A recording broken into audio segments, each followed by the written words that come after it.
ইসলাম আবিদ, বরিশাল জেলা বৈষম্য বিরোধী ছাত্র আন্দোলনের যুগ্ম আহ্বায়ক এবং আমি এয়ারপোর্ট থানা এবং উত্তরাঞ্চলের ওই অঞ্চলটার রিপ্রেজেন্টেটিভ করেছিলাম।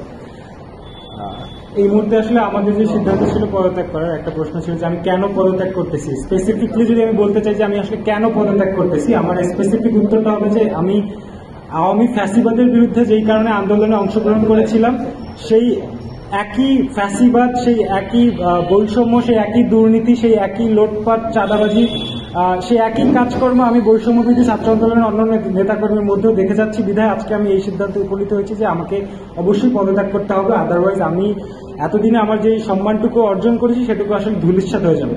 দ্যাটস ওয়াই আজকে আমি এখানে এসেছি, আজকে আপনাদের সামনে সবার সামনে আসছি যে পদত্যাগ করবো। আমি যদি নির্দিষ্ট করে কারো নাম বলতে চাই, সেক্ষেত্রে আরো একটু বিশদভাবে আলোচনা করা প্রয়োজন যে বৈষম্য বিরোধী ছাত্র আন্দোলনে যখন আমাদেরকে ঢাকায় কেন্দ্রে ডাকা হয় যে আপনারা যারা বৈশাল কমিটিতে আসবেন তাদেরকে অবশ্যই আপনাদের পূর্ববর্তী রাজনৈতিক বন্দোবস্তকে বাদ দিয়ে তারপরে আসতে হবে। কিন্তু বিগত দিনে আমি যেটা দেখেছি, এইখানে বিশেষ করে বাংলাদেশ ছাত্র শিবির, ইসলামী ছাত্র আন্দোলনের বাকি নেতারা এখানে আসতেছেন, তারা তাদের ক্ষমতা প্রতিষ্ঠিত করতেছেন, তারা ওইভাবে করে অধিষ্ঠিত হয়ে এইখানে বৈশার নেতৃত্ব দিচ্ছেন, আবার গোপনে প্রকাশ্যে তারা অন্যান্য রাজনৈতিক দলের সাথেও লিপ্ত আছেন এবং তারা আসলে বৈষম্য বিরোধী ছাত্র আন্দোলনের ব্যানারটাকে ব্যবহার করে দুর্নীতিই করে যাচ্ছেন। আমি এখন পর্যন্ত কোনো একজন নেতাকে দেখিনি যিনি আপামর জনগণের জন্য কাজ করেছেন, যিনি এই জনসাধারণের জন্য যে আন্দোলনটা আমরা করেছিলাম সেই আন্দোলনের কোনো একটা ভূমিকা তারা পালন করেছে। তারা করেছে মামলা বাণিজ্য, তারা মামলা দিয়েছে 200 ব্যক্তির নামে মামলা দিয়ে সেখান থেকে 150 জনকে বাদ দিয়ে দিয়েছেন। আপনারা আসলে আমাদের যখন প্রশ্ন ছিল যে এই 150 জন তারা তো আওয়ামী ফ্যাসিবাদ ছিল, তাহলে তাদেরকে কেন বাদ দিয়েছেন, তারা আসলে তার কোনো সুনির্দিষ্ট উত্তর আমাদেরকে দিতে পারে না। তাদেরকে দেখা যায় কোনো সরকারি অধিদপ্তরে, তাদেরকে দেখা যায় কোনো সরকারি এক্সিএন এর অফিসে তারা বসে আছেন কোনো একটা ঠিকাদারের লাইসেন্সের উপরে কোনো কাজ নেওয়ার জন্য। আসলে কেন, এটা কি আপনাদের উদ্দেশ্য ছিল? আমার প্রশ্ন, যখনই এদের বিরুদ্ধে এই প্রশ্নগুলো যখনই তাদের প্রতি আমরা করেছি তখন তারা কোনো সুনির্দিষ্ট উত্তর আমাদেরকে দিতে পারে না। এবার আসেন হচ্ছে দুর্নীতি আসলে কত স্তরে তারা করেছেন। দুর্নীতি করেছেন, তারা জনগণকে নিয়ে নষ্ট রাজনীতির মধ্যে লিপ্ত হয়েছেন, তারা জনগণের নাম বিক্রি করে খেয়েছেন। আমি যদি স্পেসিফিকলি বলতে চাই, সিটি কর্পোরেশনের যারা বিগত দিনের কর্মজীবী ছিলেন তাদেরকে নিয়ে পর্যন্ত তারা রাজনীতি করে গেছেন। তাদের চাকরি দেওয়া, তাদের চাকরি নেওয়া, তাদেরকে বাদ দেওয়া, এইসব নিয়েও তারা রাজনীতি করে গেছেন। তারা জনগণের নামে টাকা লুটপাট করেছেন। আমি যদি আরো নাম ধরে বলতে চাই, এরকম আপনি অনেককে পাবেন।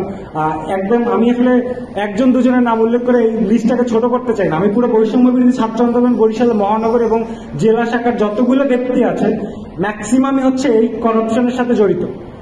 তারা মামলা করতেছেন এক একজনের নামে, তারা আবার রাতের অন্ধকারে সেই মামলাগুলো থেকে নাম কেটে দিচ্ছেন। এর সাথে শুধু যে বৈষম্য বিরোধী ছাত্র আন্দোলনের নেতারাই জড়িত তা কিন্তু নয়। আপনি তাকলে দেখবেন এখানে আমাদের সরকারি অনেক কর্মকর্তারাও এর সাথে জড়িত আছেন। তাদের প্রণোদনায় তারা এই কাজগুলো করে যাচ্ছেন, তাদের সহযোগিতায় তারা এই কাজগুলো করে যাচ্ছেন।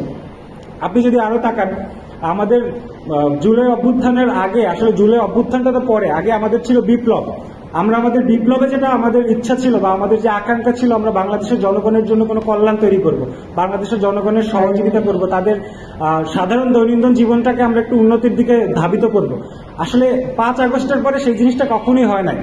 লিস্টের যে নেতাকর্মী আছেন তাদের জীবন ধারণের অনেক উন্নতি হয়েছে। আমরা দেখেছি কেউ জিক্সার চালাচ্ছেন, আমরা দেখেছি কেউ প্রাডো গাড়িতে, আসলে এটা হাসির কথাই, কাউকে দেখেছি আমরা প্রাডোতে ঘুরে বেড়াচ্ছেন, কাউকে দেখেছি 5 স্টার রেস্টুরেন্টে খাচ্ছেন।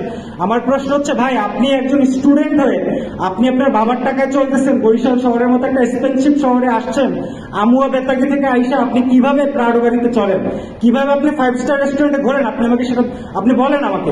আমরা বরিশাল স্থানীয় ছেলে পান, আমরা জানি কোন রেস্টুরেন্টে খাইতে কয় টাকা লাগে, আমাদের কাছে সেই হিসেবটা আছে। আমরা এখনো আমাদের বাপ দাদার ওই অঢেল সম্পত্তি থাকার পরেও আমরা পারি না ভাই অনেক কিছু করতে, কিন্তু আপনারা কেন পারেন? কিভাবে আসে টাকা পয়সা? আপনাদের কাছে প্রশ্ন করলে সেই প্রশ্নের কোনো সুনির্দিষ্ট উত্তর আপনারা আমাদেরকে কখনোই দিতে পারেন না। দল ঘোষণা হয়েছে, এনসিপি আসছে, আপনারা এখন পর্যন্ত এইটাই সুনির্দিষ্টভাবে বলেন না বৈষম্য বিরোধী ছাত্র আন্দোলন এবং বৈষম্য বিরোধী ছাত্র আন্দোলন এবং জাতীয় নাগরিক পার্টি দুইটা আলাদা দল।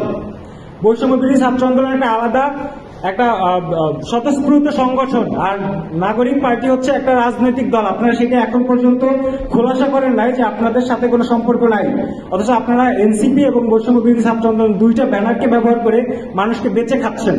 তো আমার মনে হচ্ছে ভাই, আমরা যতটুকু সম্মান অর্জন করেছি, আমার যতটুকু সেলফ রেসপেক্ট আছে, সেই জায়গা থেকে আমি দুদিন পরে মানুষের জুতার বাড়ি খাওয়ার জন্য প্রস্তুতি নিতে পারবো না।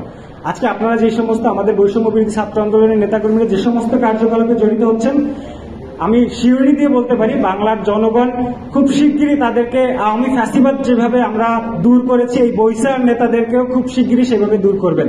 তো সেই কাতারে আমি পড়তে চাই না বিধায় আজকে আমি এখানে পদত্যাগ করতেছি, এবং এর পরবর্তীতে তারা যত প্রকার কার্যকলাপই করুক না কেন, যত দুর্নীতি, যত অপকর্ম, তার কোনো দায়ভার আমার মাথায় যেন না পড়ে।